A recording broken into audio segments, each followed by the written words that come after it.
And lastly, how about this one? A bridge hand is made up of 13 cards from a deck of 52, just an ordinary deck of 52 cards. Find the probability that a hand chosen at random contains at least 3 fours. Now, think about this. At least 3, there are only 4 fours in the whole deck. So at least 3 fours really means exactly 3 fours or exactly 4 fours. So really, when you say at least something, you're going to end up summing together individual probabilities. So the probability of at least 3 fours is the probability of exactly 3 fours plus the probability of exactly 4 fours. So you're really working 2 separate problems and adding up the probabilities.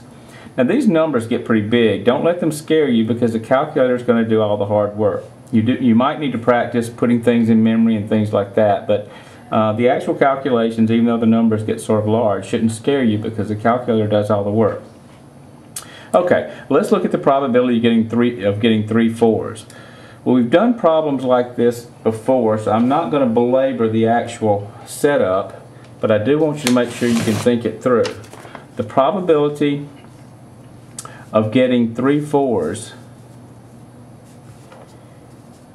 using the basic probability principle, and I didn't write it out as in detail as I have been because I hope by now you're getting the idea. The probability of getting 3 fours is the number of ways you can get 3 fours divided by the number of ways you can get anything.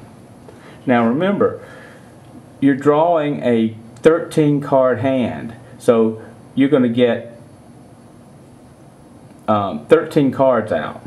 So the probability, let's take the denominator first. The probability of getting any 13 cards out of 52 is just the combination of 52 things taken 13 at a time, because the order you draw the cards does not matter at all.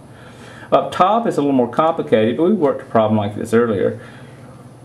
If you're going to get 3 fours, there are only 4 fours in the deck, so if you want to get 3 of them, that's the combination of 4 things taken 3 at a time.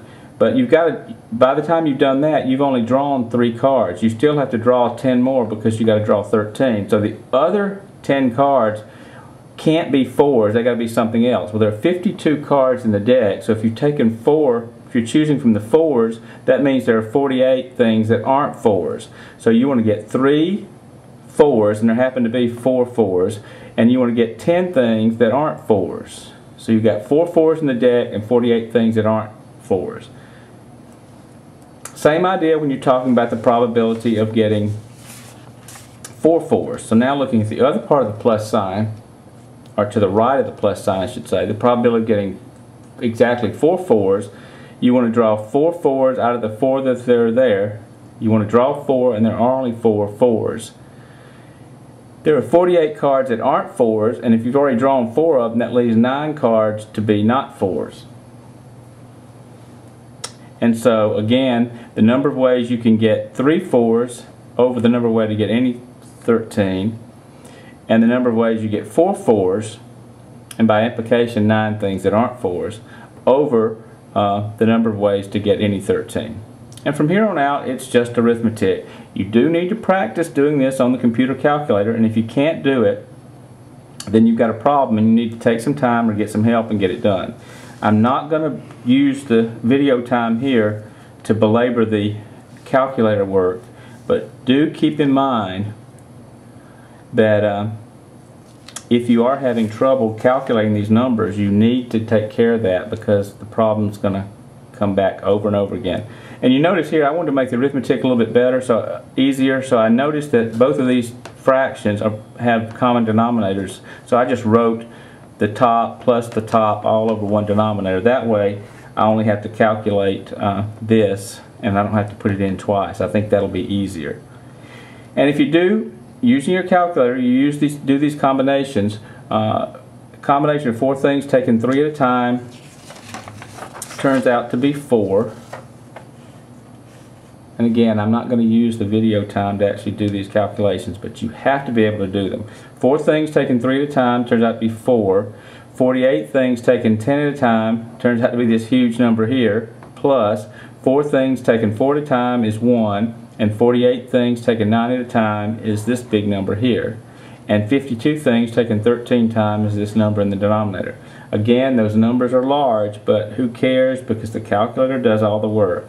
So now you times that number by 4, times that number by 1, and you get those 3 really large numbers, and now you have to add these 2 up,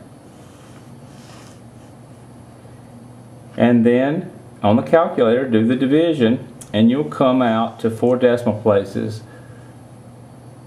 0.0438.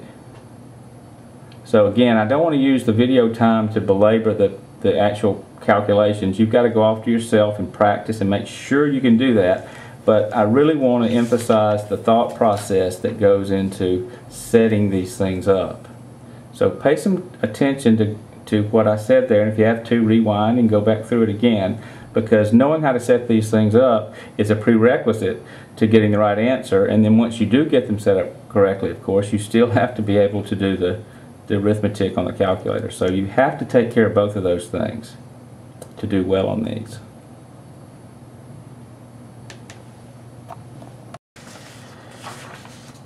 Now, you need to go away and do these things. And one of the things that I would absolutely like to see you do is go here and do these extra out of practice problems before you do your homework and quizzes. I think it'll really help. If you're serious about learning this and getting extra practice, watch what I just did here and try to do these on your own.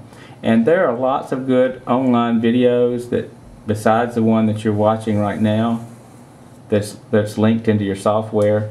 And remember, that site is www.ctl.ua.edu/mtlc/math110.